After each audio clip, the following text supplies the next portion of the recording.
All right, welcome in. It is Thursday. The band is back together. First time we've had all three of us, man, probably in about a week. See if we can get it going. We need to hit a three-teamer. The parlay of the day has suffered a little bit of late. Yesterday was my fault with the Marlins, so apologies about that. I already see the chat. Wanted to bring that up. So 1-1 day for me yesterday. I'll be honest, a little bit of a slow start for me in the month of August. I had a really good July. Have been kind of spinning the wheels the last few days. So, we'll hopefully get it going today. But Bryan Leonard, you continue to roll right along. I think I saw a sweep and a 5% win yesterday. Great call on the Yankees under. Yeah, it worked out really well. Three no doubters. We had three totals. First one by 2.5, the second by 3.5, the third by 7.5. Love those kind of days. It's just been an incredible run. I mentioned yesterday that number one over the last 12 months at WagerTalk in all sports, and we got that great special out there where you can get our plays for basically less than $1 if you sign up for 12 months. We've been very good in the other sports as well. So I'd like to thank everybody who signed up for that, and we got plenty more room to get in there. If you'd like to get our plays for less than $1, that's a hell of a deal. Jacob Hefner, I will answer your question. Yes, the Sharps got absolutely murdered yesterday because the sharpest play, probably that had the highest concentration of sharp money, was the Astros. Tokyo Brandon, I mean, you got in at a good number. That got slammed by sharp money, tough extra inning loss, and then like every other underdog lost. So yeah, I'm confident in saying yesterday was a good day for the betting public. Not so good of a day for the Sharps. But TB, I saw you hit a slew of Asian baseball to offset that loss. So things are still probably going okay for you. Yeah, I lost my 5%, which was the Astros. Second and third base with no out, couldn't score. Another chance on third base, couldn't score. I kind of knew when second and third with no out and they didn't score, I kind of knew it was over at that point. But I won a 4% play, lost a 5%, so didn't really get killed. But yeah, I'm not real thrilled about it. So I'm 1-1 with my 5% plays this month so far. Yeah, that was a tough. Anytime you lose in extras, it's always a tough loss. Astros certainly had their chances in that game and just couldn't get it done. But as we always say, it's a new day. We're 0-0. We're trying to win the day here. And we're going to start off with the national TV game, which is on ESPN tonight, which will kick off a little AL Central talk here because I know where we're going next based on one of the chat questions. So starting in the AL Central, Bryan Leonard, your division right here. These AL Central teams all of them collectively have blown like a very golden opportunity the last few days, and maybe no more than the Twins may be the worst offender of this. Minnesota Twins, 4 straight losses. They've now dropped 2 to start the week to like the worst team in their division, the Royals, yet they come into play tonight and they're still just a game out of the wild card and 4 off the division lead. So Twins Royals, do you see the Twins salvaging one here? Yeah, it's like this. Nobody in this division wants to win. 4 of the 5 teams are on losing streaks, and yeah, even though Minnesota's lost 4 in a row, they're still only came out of the wild card. That's what made these trade deadline so exciting for me this year, is because there were so many teams that were still in playoff contention. I believe there's like 18 teams that were like 3.5 games out of the playoffs. So yeah, it's exciting to be a baseball fan in that regard. We're looking at this game here, Minnesota at Kansas City. We got Bailey Ober against Michael Wacha. And Walker's about a 120 favorite with a total of 9 to the under. Bailey Ober's bounced back a little bit this year. He struggled earlier, but you take a look at him on the season. He's rated 109th from the power ranking over at Fangraphs and 99th for the last 14 days. So he's bounced back a little bit. We actually got a Dean Kramer ended up pitching pretty decently last time out. So yeah, maybe this Twins starting rotation isn't that bad, although Joe Ryan just has really struggled lately. Don't know if he's hurt, don't know what's going on, but Bailey Ober's a guy that like as you mentioned before, he's a 31-year-old guy. He's not going to blow you away with anything, but he's been looking pretty good. I think helping the bullpen out, bringing in AJ Minter and Jeff Hoffman are something that's very important for this team because, ever since Minnesota cleared out everybody last year, they haven't had a very good bullpen. Now, it's still not a great bullpen, but it's a little bit better. Some of these teams did go out and take a look at that and try to help themselves out. If you take a look at Bailey Ober, he's been very good at home this year, terrible away. His ERA at home is 2.72, and his ERA on the road is 7.15. So that's maybe something you might want to take a look at here. He's basically a league average pitcher. His game score is about 49. He had some really tough starts. He's been either really good or really bad. But the last 4 or 5 starts, 4 starts actually, he's been pretty consistent. We'll see what we get out of him here. But I kind of like Minnesota in this one slightly. I prefer him a little bit over Michael Wacha, who has not been the same pitcher he has been in the past. And Kansas City's, like I said, they're the only team with a winning record going for the sweep. Every team today, by the way, this is getaway day on Wednesday. There's not any stragglers playing again on Friday and the same thing. Everybody's on a getaway day today. And we've talked about this in the past. You tend to see teams on getaway day swing a little earlier, try to get out of there, make sure that they can get back to where they got to go. And something to keep in mind today. So I would expect overall to see some lower scoring games today. We're looking at totals. Your highest total is about 9.5 in the Baltimore game and the Cincinnati game. But I would think less runs scored in this. Pretty, even though there's not a lot of great pitchers going today, I expect pitching to dominate. Yeah, Michael Wacha just does what he always does. Yeah. ERA sitting there in the mid 3s. It's another, you look at hit. I don't know that there's been a more consistent pitcher like the last decade than Michael Wacha. He's just always right there. Tokyo Brandon, Michael Wacha, Bailey Ober, Twins, Royals. How do you see this one?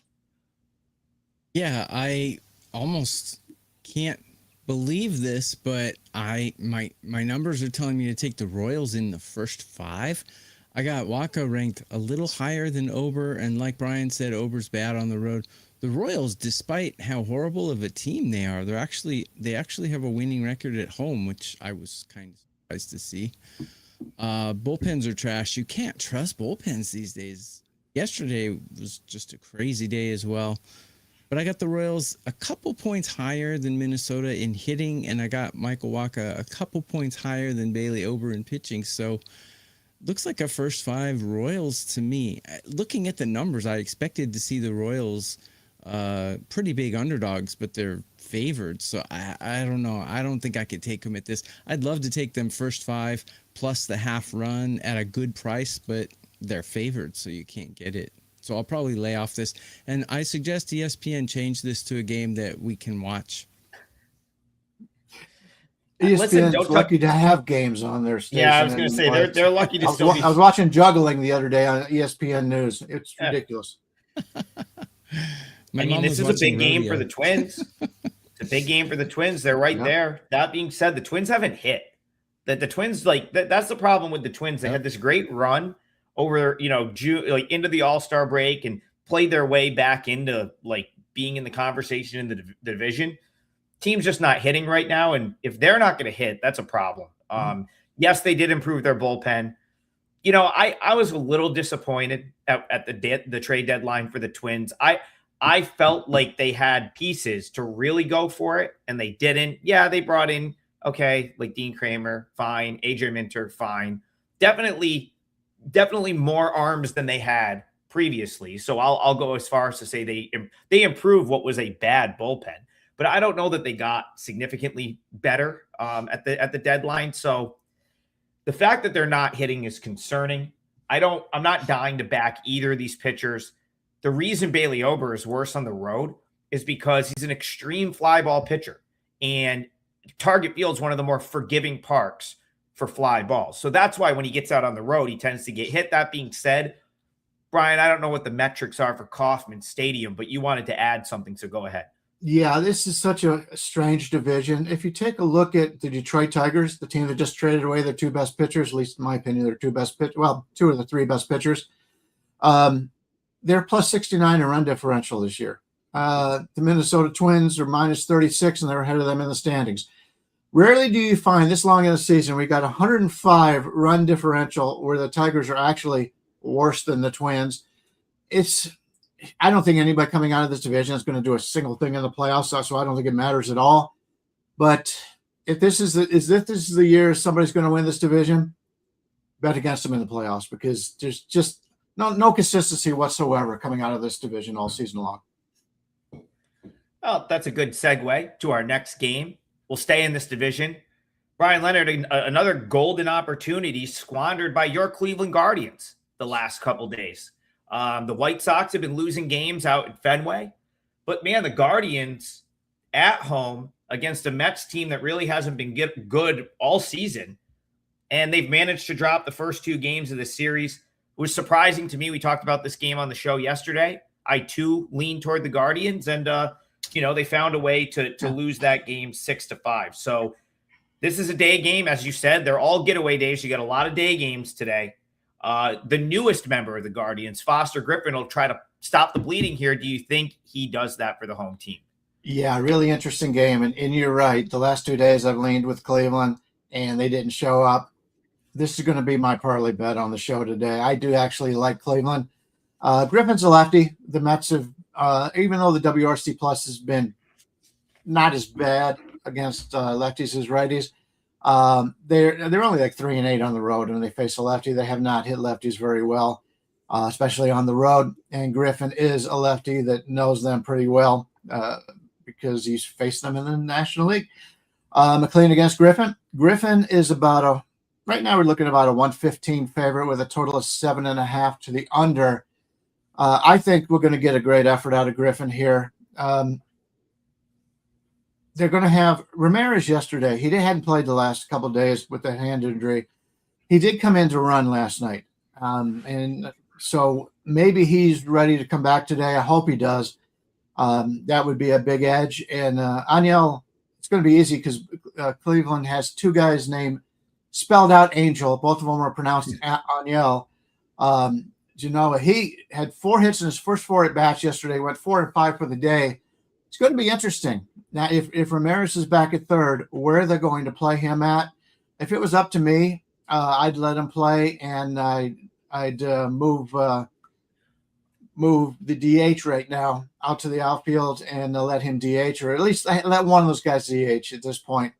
But they're all pretty good defensive players. But yeah, I do like Cleveland in this one, and the numbers gone up a little bit. It was basically a pick 'em going into like the last hour. Now we're seeing 115s.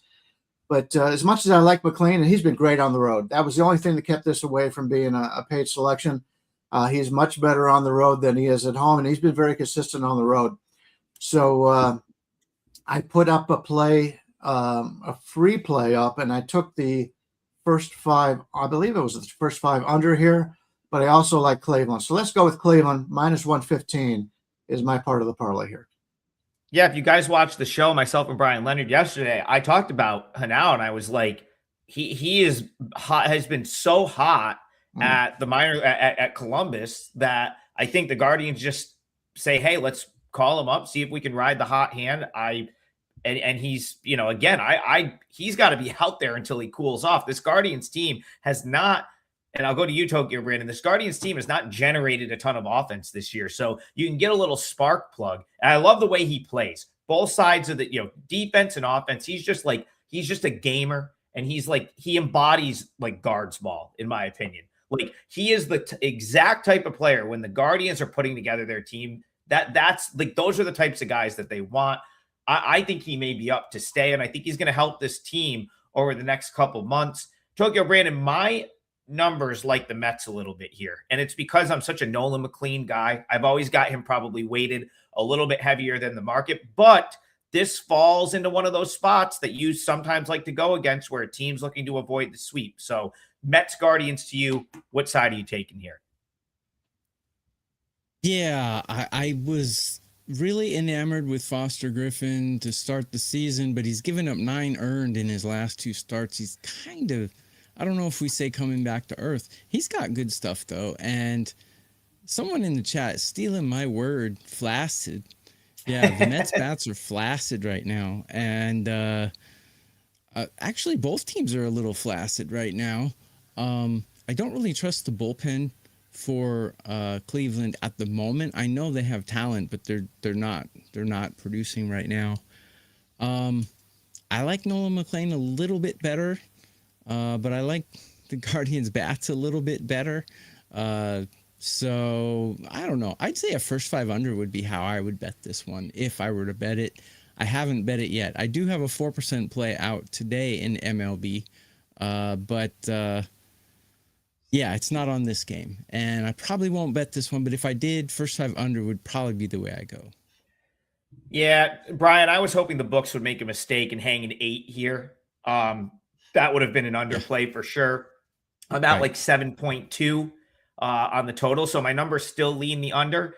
And I kind of think, and I'll let you sort of close this out. I'm not going to go against you, so I don't really have a side opinion that I'm super confident in. But I could see it low scoring because I got to think Foster Griffin's kind of fired up here. Yeah, Foster Griffin didn't have any allegiance to the Nationals. He just came back from Japan. He was there for a few months. So now Foster Griffin goes from that to like maybe being like the guy or one of the guys on a team that could make the playoffs. I think Foster Griffin's got to be fired up, and he probably comes out and pitches pretty good today. Brian, go ahead. Yeah, I agree. If you take a look at Foster Griffin's numbers on the season, his game score is 56. About league average is about 50. Last time out, when he went to Atlanta, maybe he knew he was on the trading block and kind of got to him a little bit.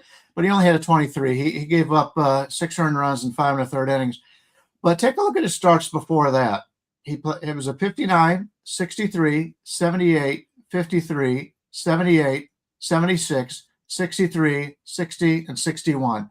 He's been very consistently pitching well.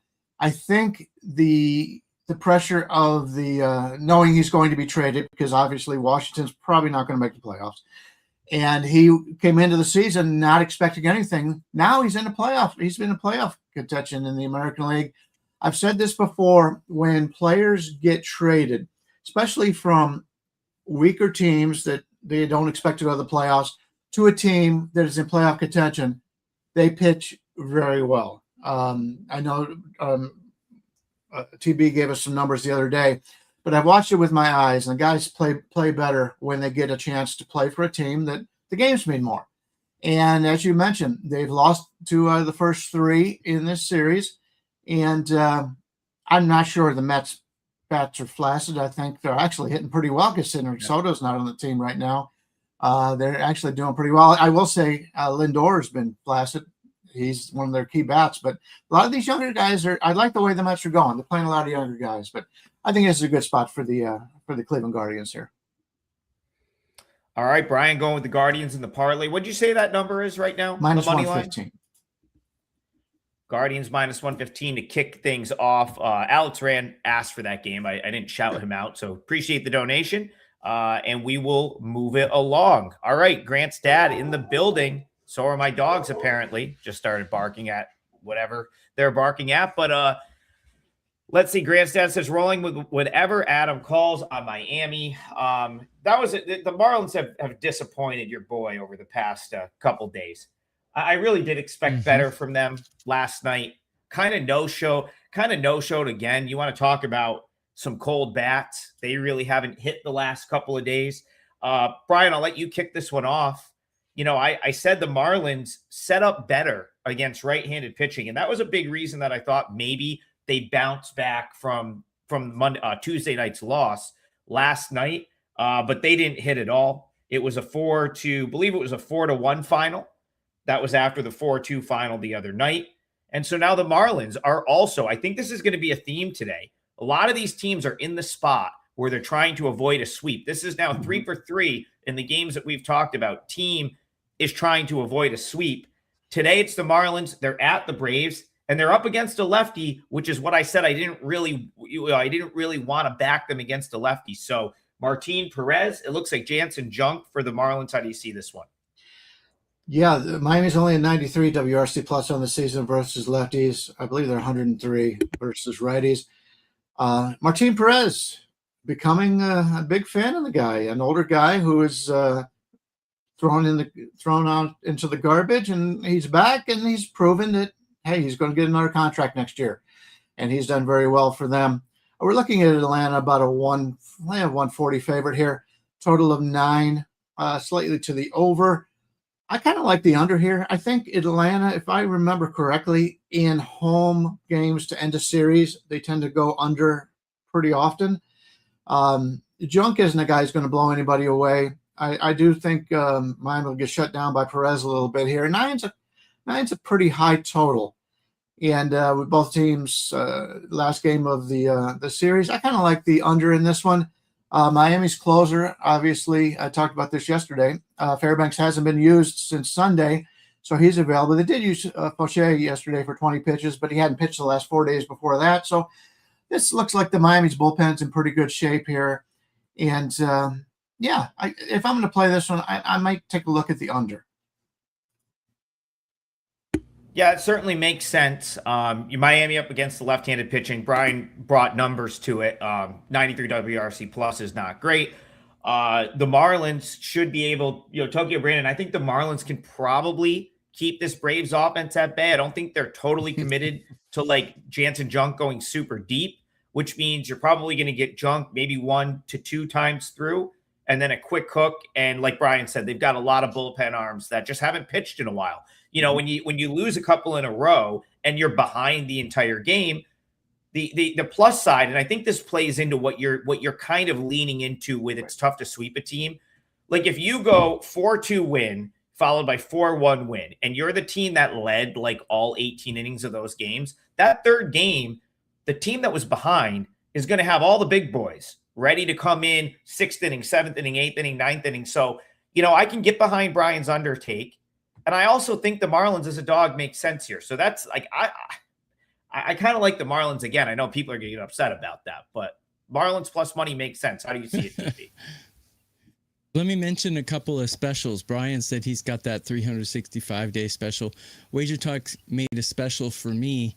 If you get the rest of my MLB season, they'll throw in my KBO and my Japanese baseball for free. So that's a special on my page at wagertalk.com. And if you like 2 of us instead of 1 of us, you can get a double play, which is 2 of us 3 for 3 days, all access, including all 5% plays.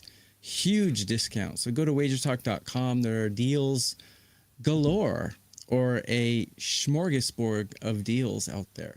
So let's get to this one. Martin Perez, never been a real fan since back in his Pittsburgh Pirates days, but he's pitching real well right now. It was a good acquisition for Atlanta, I guess. There's some kind of magical potion when you go to Atlanta, you suddenly become good or something. But he's drinking it because he's pitching quite well. Slightly above mediocre. I got Jansen Jung ranked 17 on a curve of 30, where I got Perez at 13. And hitting-wise, Atlanta, I got them ranked a lot higher. I got them ranked 8, while I got Miami ranked 21.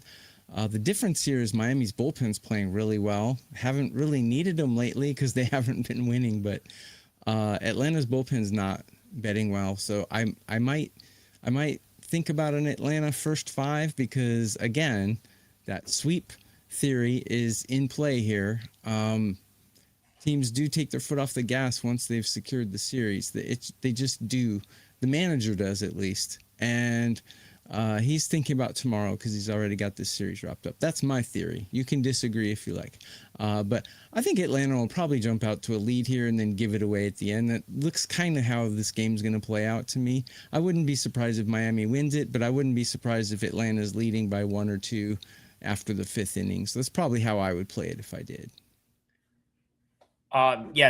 So Martin Perez, very, very odd start he had against the Marlins earlier this year. The only time he's faced them this year so far.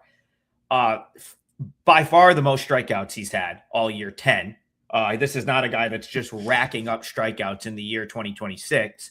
So a 10 strikeout game against the Marlins, but it wasn't necessarily a great start for him. They got him for 4 runs on 5 hits. So what that tells me a little bit, maybe they were super aggressive in that game, swinging and missing. But there's not that long ago where if you were like Martin Perez is a $1.45 favorite, I'd be like, how against two? Like what? You know what I mean? So there's a little of that here.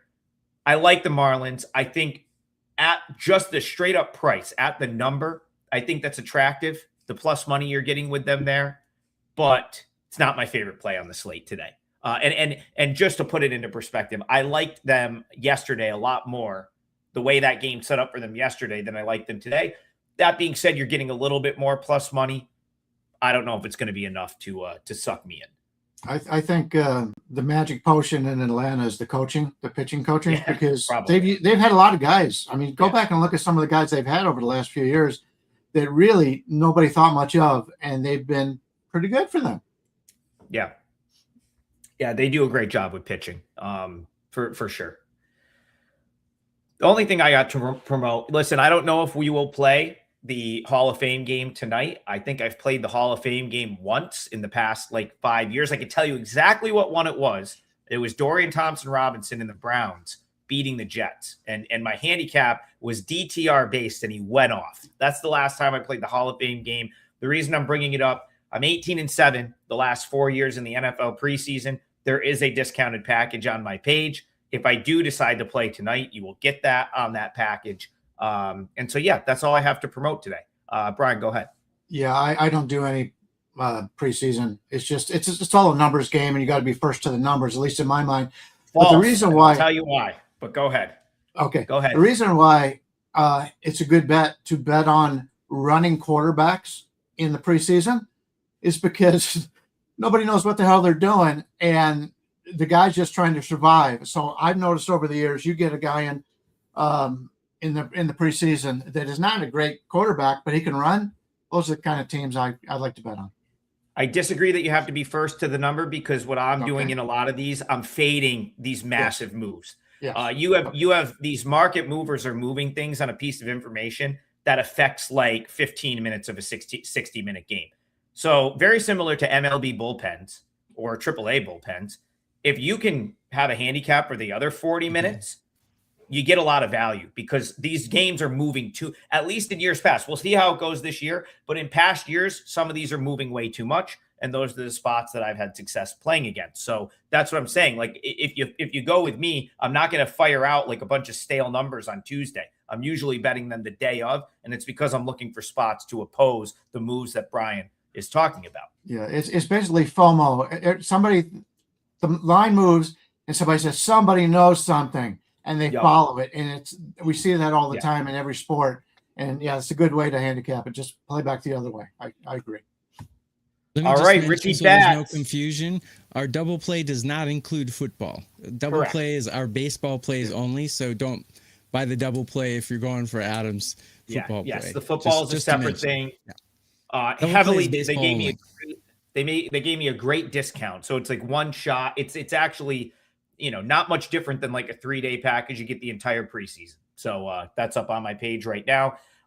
Richie Bats wants to go day game. He asks, so we'll go to this one. This is actually likely going to be my parlay leg. Buddha Ball is back. Will the Angels wield off the evil spirits and get it done in this first game, or will the black and orange birds fly higher? So Tokyo Brandon, Buddha Ball is back. Do you want to kick this one off for me? Angels, Orioles. How do you see this one? Yeah, they're getting that one from my my Sunday show. Talking about how I'm Buddhist, and that they came up with the term Buddha Ball for me. So that was kind of cool. But anyways, so yeah, onto the game. I don't have a great read on Johnson, but I do have a great read on Young, and I kind of like him, but his expected numbers are not great. They're kind of mediocre, actually. His surface numbers are great.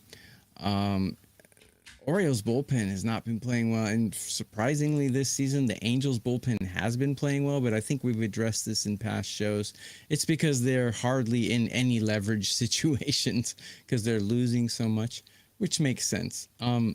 Orioles hitting a little bit better, but I have both teams ranked 25 or worse in hitting.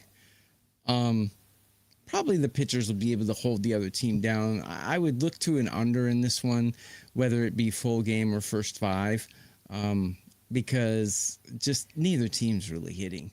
And, well, Young's got a pretty good walk rate, so I think he'll be able to handle these LA bats. And, yeah, Ryan Johnson's kind of the X factor here, but Orioles aren't really hitting either. I'm not afraid of either one of these lineups. I think an under would be the way to go in this. Yeah, Brian, Ryan Johnson, pretty much learning on the fly. Believe he's the 24th player in the history of Major League Baseball to be drafted and then not go to the minor leagues, go straight to just straight to Major League Baseball. The Angels. You quiz on this. Quiz Brian. See if Yeah, he I knows. asked him. Oh, yeah, I asked him who Brian may get it. I asked Tokyo Brandon who the last one was prior to Ryan Johnson.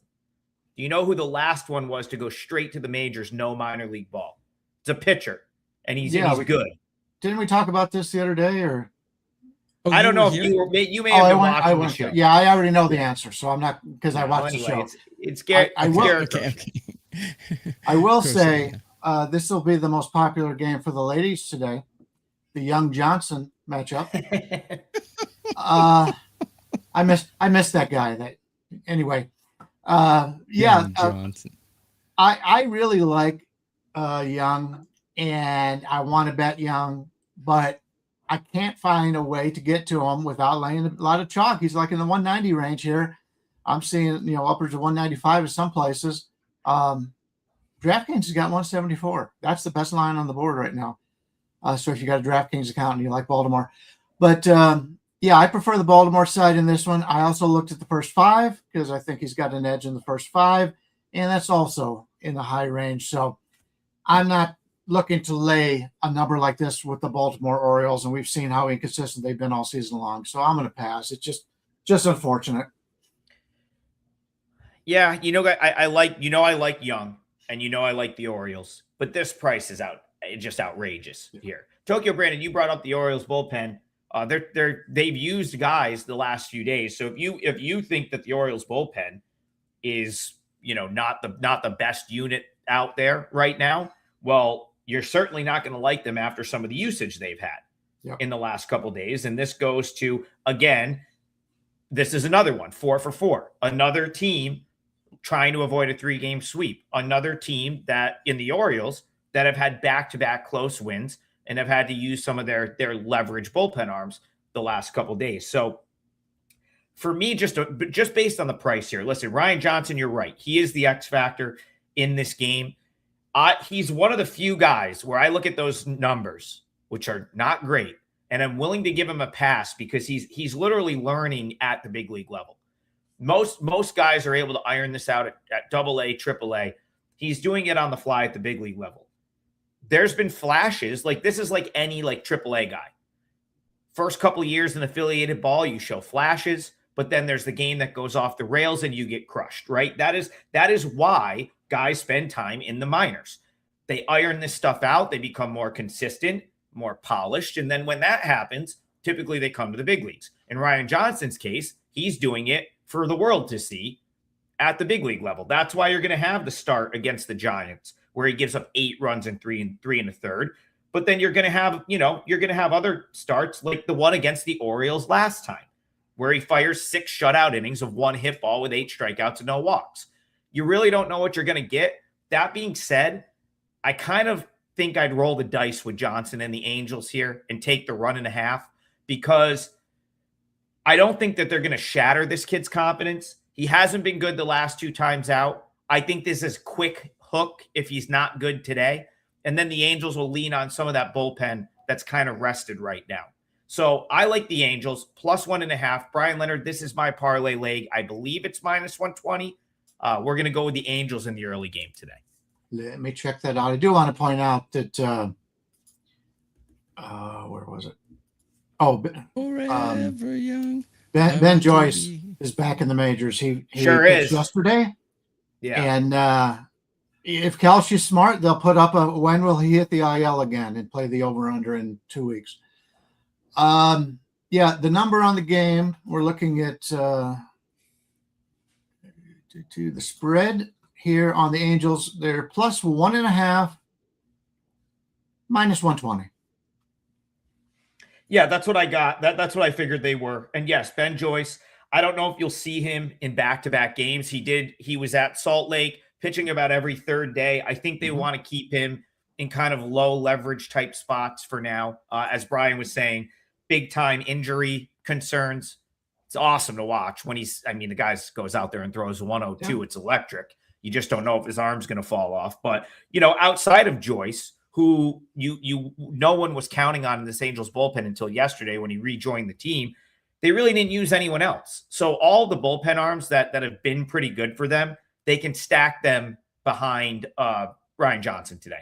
I think you're getting a run and a half on the road. I think that makes a lot of sense. And if this is a client play, since it's an early one, if I do decide to up that to client play, I'm going to put that in my free pick section on the WagerTalk page. So keep an eye out for that. It's the first one on the board. It's 12:30, so it's only a couple hours from now.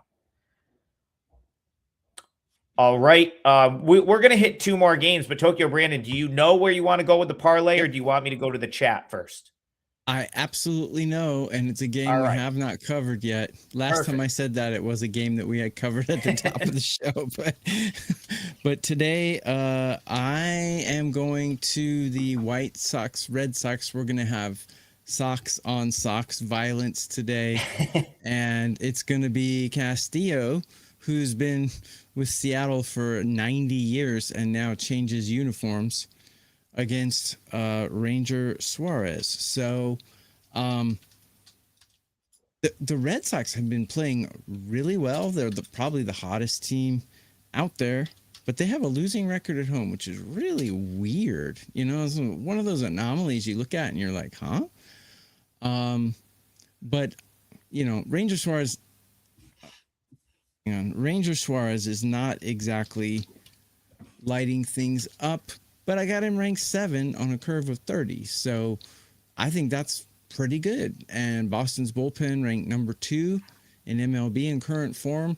White Sox is ranked 12. Not bad, but still not as good as 2, obviously.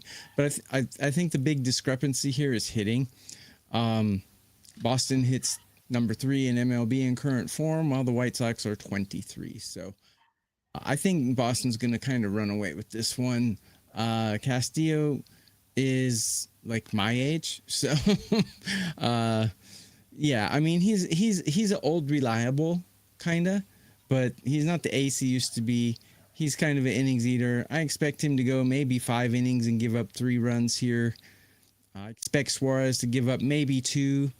But Boston's bullpen should be able to control this, and Boston's superior lineup probably will control this game. So I'm going to take them on the money line. I would not give out a minus 170 for clients, but for a parlay leg, I think that's good enough.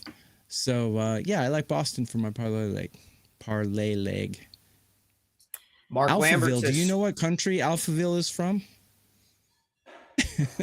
Forever young, I want to be. They're from Germany. Anyways. I didn't know. I don't know if you know who Alphaville is. Is that who sings that song? Okay. Yes. Is that who sings that song? I know the song. Yes. It wouldn't have got. That's great. I thought it was like Journey or something. Okay. It's you learn something new. You learn something new every day. I was in grade school, so I will point out, you said 170. It's a lot higher than that right now. We're looking at probably about 180. 180. Mm-hmm. Is that okay? Yep. I'll take it.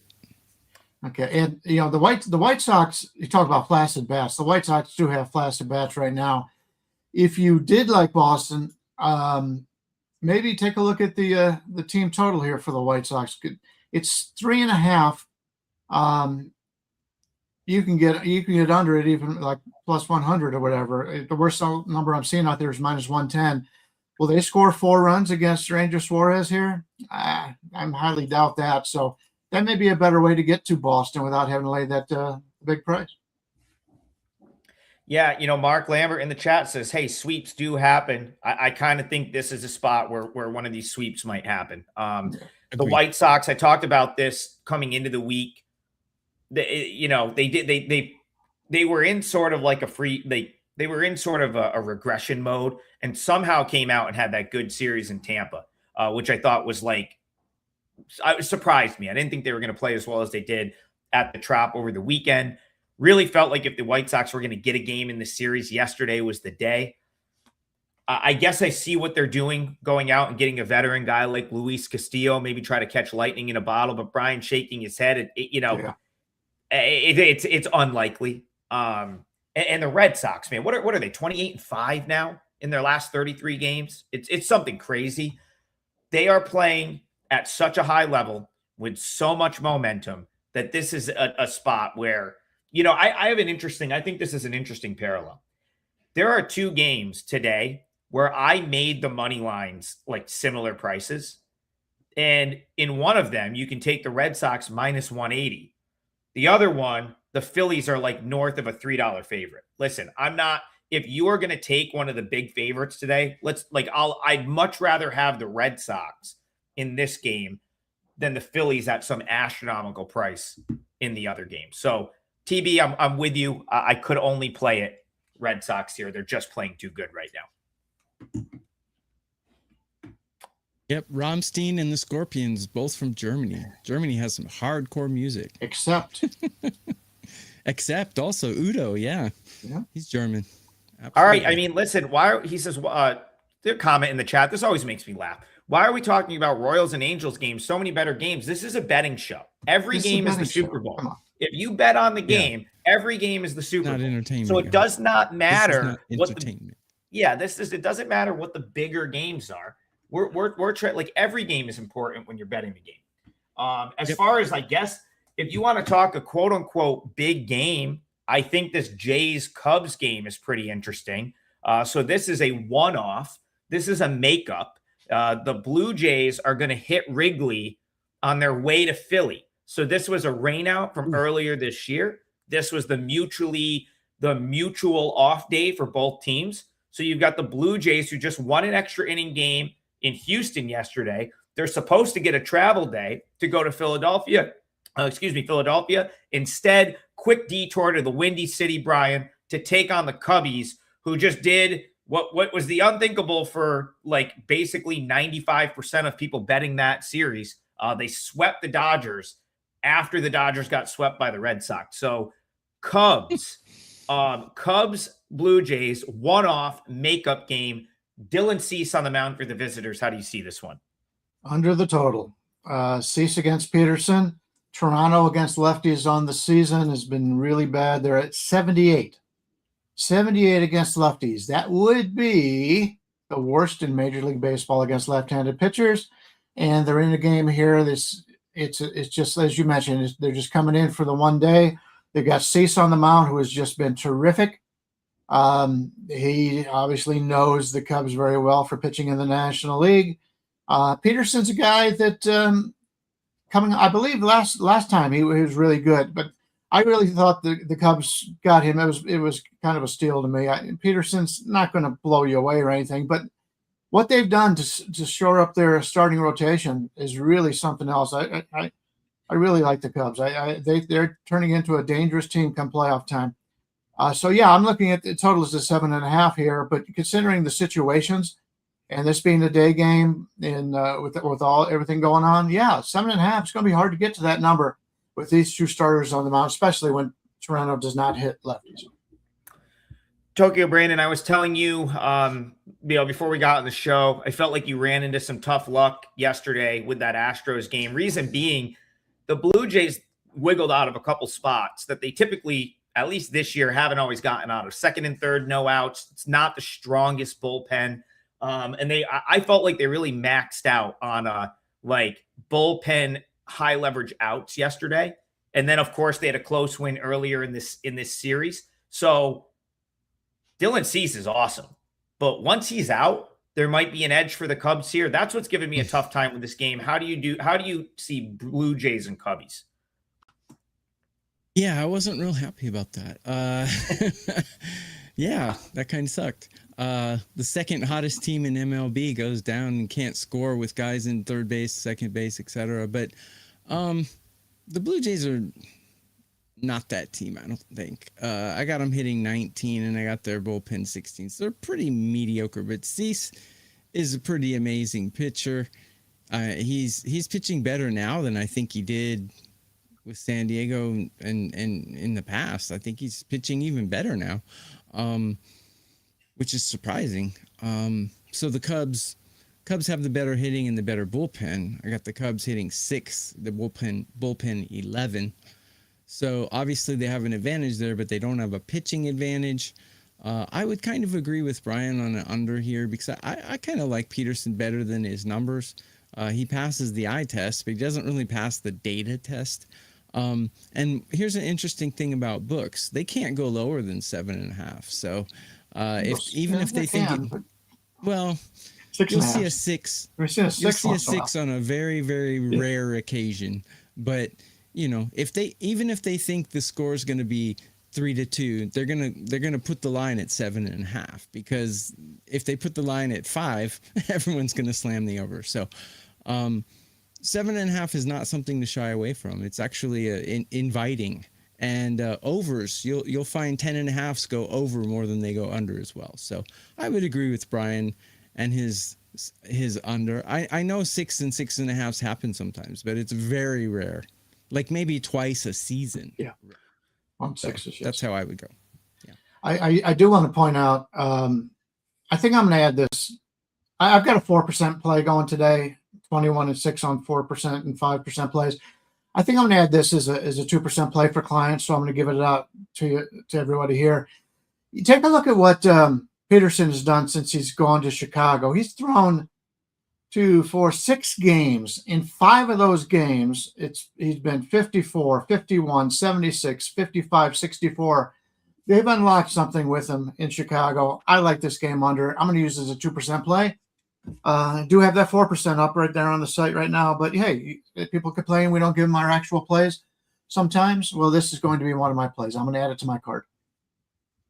Yeah, I can't listen. My number for the total comes right in at 7.5. So I don't really show value either way, but like based on the I know this is more of a situational play for you, Brian, with the extra travel and it being like a one-off game. I definitely think that you're probably on the right side of the total with the under. Another reason I think that, and it'll lead me to where I'm looking for the side in this game.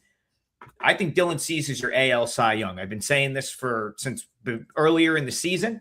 I bet him pretty much. I bet him against the Red Sox last time out. I would have bet him if I could have got the price where he shut down the Cardinals. It was just he was a pretty big favorite. I'm real tempted to just bet the Blue Jays would Cease at minus 115. I wish I knew. I wish I had a better idea of what innings like 8, 9, and potentially 7 would look like after he gets out of the game. I suppose you could try to do it first 5, although you'll probably have to pay for that. But like Dylan Cease coming out and just shutting this lineup down is not out of the realm either. He is just that locked in. He knows the award is his.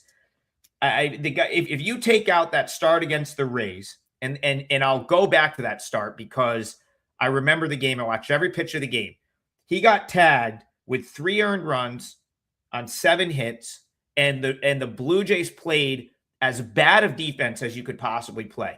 2 of the runs he gave up in the game were unearned. He gave up 5 runs. And there was another one they gave a hit to one of the Rays players on a ball that was hit directly at whoever was playing second base for the Blue Jays. It went through him. How that's a hit is beyond me. The ball literally went through the Blue Jays second baseman, and it turned into a multi-run situation. So if you throw that out, look at what Dylan Cease has done since the calendar flipped to July.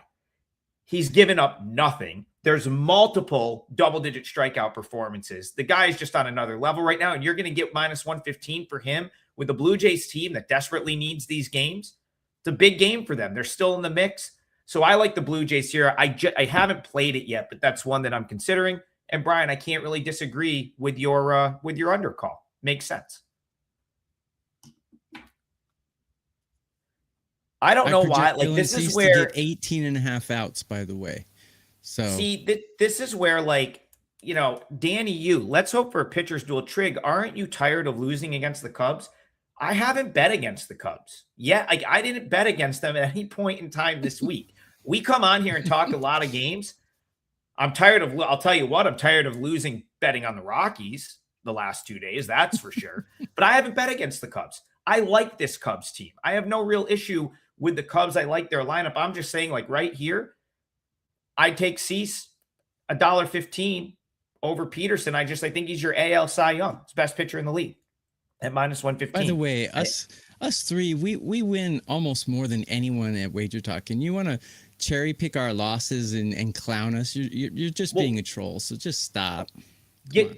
Trying to be objective on this show and give out angles, like, does not mean I'm betting against a team. It's just we're just handicapping. Yeah, we're trying to educate everybody. You're not. Half of the people are tuning in for picks. The other half are tuning in to make their own picks, and we're trying to get as much information as possible. It's a great spot to say, if you want the picks, you can always just get the picks. Those are over at WagerTalk every day. The only place that you can get picks, exactly what we bet from us three, the only place is WagerTalk.com, and that is where you get all of our client plays, what we play on a daily basis. Sometimes on here, like I said, my leg of the parlay, and we're going to recap the parlay right now, is Angels +1.5 -120. If I decide to add that for clients and play that, I'm going to put it out for free. It'll be in the free picks tab on the WagerTalk website. The three of us post stuff there every day. It doesn't necessarily mean it makes the client card, but we're always posting in the free pick tab. So if you go to the WagerTalk website and hit free picks, it'll be myself, it'll be Bryan Leonard, Tokyo Brandon, and all the other handicappers, for the most part, on a daily basis, are putting out something for free. Sometimes it's a client play. Sometimes it's an opinion. You can always get stuff there. Freebird, you're the man. We very much appreciate you always hopping in with the generous donations. He says, how about those Braves today? We talked about that game, although I gave my opinion was Marlins. But if you're rooting for the Braves, I hope they get there for you, because I don't think I'm going to have a bet in that game, although my future needs the Marlins, that's for sure. All right. And then the other two guys, any of the two of the three of us, double play package, 100%. That's every day. Tokyo Brandon, what do you have on the site for today? Got a 4%, just like Brian.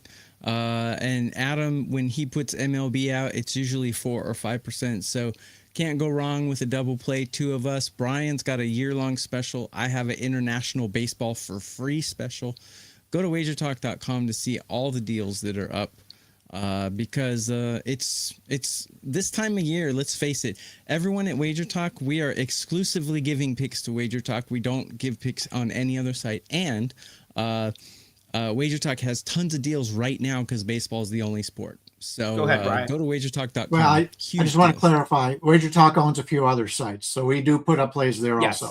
So it's the entire company. True. But I mean, outside of WagerTalk Media, we're exclusive. Right. So yeah. That's good point, and Brian. Brian is the legal analyst of the panel. Trying not to get everything there. I don't want to get in trouble. He's trying for me not to get suspended. That's right. ABO will be back on Tuesday. We do a parlay. Listen, we do give picks on this show. We do a parlay. We track the results. We are chasing 8 parlay units right now, or 8 units. So, but you know what? Now that we got the three of us back together, if we hit a couple of these, we'll be right back in the plus, because it's a much tougher endeavor to hit a 3-teamer. Hopefully we do that today. So today's 3-teamer, Bryan Leonard's going Guardians -115. I'm going to go Angels +1.5 -120. And Tokyo Brandon is going Red Sox -180. We're a little bit due on one of these 3-teamers. So hopefully we can get this one, get back closer to even on the parlay of the day for the show. I have confidence that we will be right there when the season ends, just like last year. I think we made like 5 units on the show parlays over the course of 6 months. We're trying to top it this year. Still plenty of time. For all of our plays, as always, wagertalk.com. Check out our pages, and the three of us will be back tomorrow morning, 9 a.m. Eastern, for more Total Bases. We'll see you guys then.